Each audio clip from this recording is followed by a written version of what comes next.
Nós todos somos seres imortais. Você já deve ter ouvido falar que nós somos seres imortais. Todos os religiosos admitem que nós somos imortais, dotados dessa característica que faz com que a morte não tenha poder de nos aniquilar. Quando falamos em morte, é a morte do corpo, nunca a morte da alma. O espírito é plenamente imortal. Podemos dizer que herdamos da divindade, que é eterna, essa característica de sermos imortais. Somos imortais porque, uma vez aparecidos no plano divino, uma vez surgidos na tela cósmica do amor de Deus, nada nos poderá deletar. Somos passíveis da eternidade. Viveremos para sempre. Porque Deus, que nos criou, criou-nos para que sejamos perfeitos ao longo dos milênios de evolução. A nossa imortalidade nos dá essa garantia de que nós todos sairemos dos corpos pelos fenômenos da morte, do desprendimento, mas nunca sairemos da vida. Essa instância que é um apanágio, que é uma característica dos seres espirituais. Nunca morrer. Essa expressão que utilizamos para dizer que alguém morreu é uma força de expressão. Morre-se quando se perde o corpo físico. Um corpo que, pela sua condição de desgaste, pela lesão que haja sofrido, pela enfermidade que o haja acometido, não pode mais servir ao espírito imortal. É como se tivéssemos um carro sem motor. É como se tivéssemos um veículo sem rodas e que, por causa disso, não mais o poderemos utilizar. Então, a morte é uma expressão que se tornou coloquial, se tornou bastante comum, exatamente para dizer que nós saímos do corpo, mas de nenhuma maneira saímos da vida. Quando nós morremos, algo sai do corpo para habitar essa imensidão. Algo se desprende da vibração orgânica. A carne, o corpo físico, o soma, como chamavam os gregos, tem o poder de abafar as potências da alma. Tem a capacidade de diminuir as condições da alma.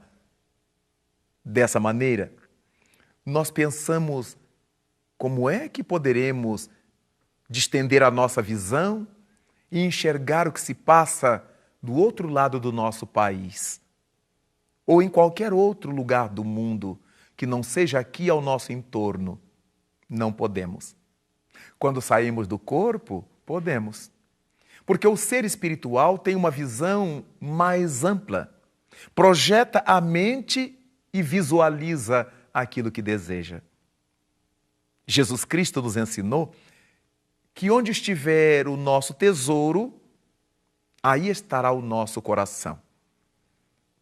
Como espíritos fora do corpo, se estivermos em qualquer lugar e projetarmos o pensamento a outro lugar, onde se achem criaturas queridas ou situações que emprestemos valor, serão essas coisas nossos tesouros, e aí estará o nosso sentimento. Aí estará o nosso coração. Coração, cerne, intimidade. Não se trata de músculo cardíaco. Aí estará o nosso íntimo, nas palavras de Jesus. Ora, nós saímos dos corpos e continuamos a viver. Se continuamos a viver, continuamos a travar contato com nossos seres queridos. Numa tese muito bem desenvolvida pelo notável professor Rivaio, que o mundo aprendeu a chamar de Allan Kardec, quando ele discute a tese há espíritos. E essa tese ele discutiu ao abrir um dos seus livros chamado O Livro dos Médiuns. E de uma maneira dialética, muito lúcida, o professor Rivaio vai discutindo essa questão uma após outra, uma sedimentada à outra, até chegar à conclusão de que, sim, há espíritos. Ora, se há espíritos, por que é que eles, ao existir, não podem se comunicar conosco? E se comunicam conosco, por que é que não nos podem trazer coisas boas, notícias boas ou notícias drásticas? Por que é que não podem entrar nessa relação mais profunda conosco? Somos todos nós seres imortais. Continuaremos a nos contactar ao longo de todos os tempos e fora das dimensões temporais. Saímos do corpo, mas isso não quer dizer que saímos da vida.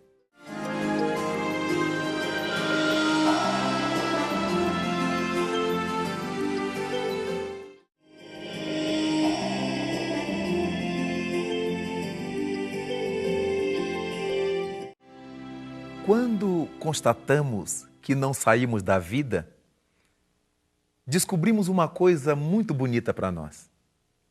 Nunca iremos morrer. Se nós nunca iremos morrer, os nossos entes queridos também não. E aqueles que já se foram não estão mortos. Eles vibram numa outra dimensão. Nossas mães, nossos pais, nossos irmãos e amigos converteram-se em estrelas. São astros luzentes ou estrelas obscuras, vibrando por nós ou aguardando nossa oração por eles. É muito importante saber que somos imortais. Essa convicção de que o fato da linearidade do eletrocardiograma ou do eletroencefalograma ocorrer não significa que a morte do coração ou a morte cerebral nos haja matado espiritualmente, nos haja destruído espiritualmente. Os seres espirituais que somos, prosseguiremos auferindo os valores que plantamos na terra. Continuaremos a receber de volta os frutos cuja sementeira um dia fizemos. Foi Cristo que nos ensinou que a cada um será dado conforme suas obras e que a sementeira é livre. Nada obstante, é obrigatória a colheita. Então isso, se por um lado é uma maravilha para a nossa consciência cristã, por outro lado é motivo de muita responsabilidade. Uma vez que a morte não nos mata essencialmente, só nos mata relativamente porque nos arranca o corpo. Uma vez que vamos chegar nessa dimensão espiritual e encontrar nossos amores, nossos entes queridos e toda a felicidade que tenhamos amalgamado no mundo, o outro lado também é verdadeiro. Iremos defrontar com todas as negatividades que tenhamos desenvolvido. Colheremos os frutos azedos ou amargos que tenhamos plantado. Teremos que arrancar as plantas espinhosas, cujas sementes atiramos pelos caminhos dos outros um dia. E por esses caminhos nós mesmos teremos que passar. Ora, se por um lado é importantíssimo saber que somos imortais, não podemos descurar da responsabilidade que essa condição nos imprime, nos impõe. Somos imortais, mas igualmente somos responsáveis. Não precisamos trabalhar com o conceito de culpa. A culpa pesa-nos muito, na consciência, na alma, na vida. Mas a responsabilidade é inerente a toda criatura. E nós somos e seremos responsáveis pelas coisas boas que fizermos, quanto pelas coisas nocivas que realizarmos. Vale, então, viver na terra, na relação com os nossos afetos, nossos familiares, nossos amores, ou com a relação com o mundo, de tal maneira que não nos percamos dessa consciência de que mais dia menos dia nós sairemos do corpo e continuaremos com as marcas positivas ou negativas para as quais tenhamos contribuído ao longo da estrada terrestre. É tão importante que a gente saiba que é imortal. É tão importante saber que Jesus Cristo desmascarou a morte, tirou todo o status de que a morte era merecedora.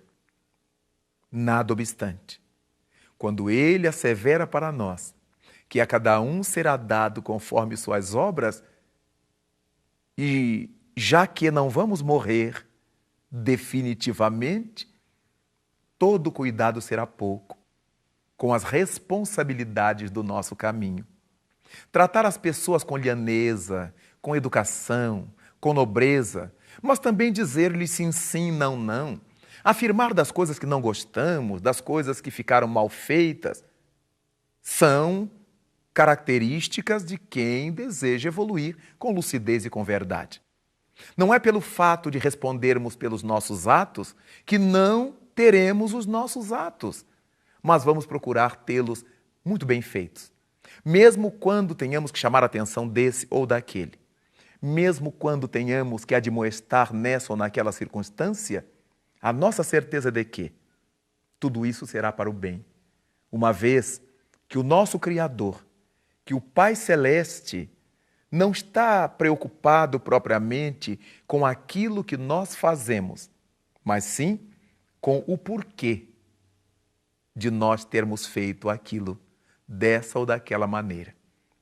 Vamos ter essa consciência de que o fato de não morrermos jamais, ao invés de nos permitir uma vida solta e leviana, nos impõe uma vida regrada, disciplinada, ajuizada, para que, quando saiamos daqui, encontremos um grupo de almas queridas que nos recebam com carinho pelo dever retamente cumprido. E aí, então, juntos diremos: Ave Cristo, pela imortalidade que tu nos demonstraste.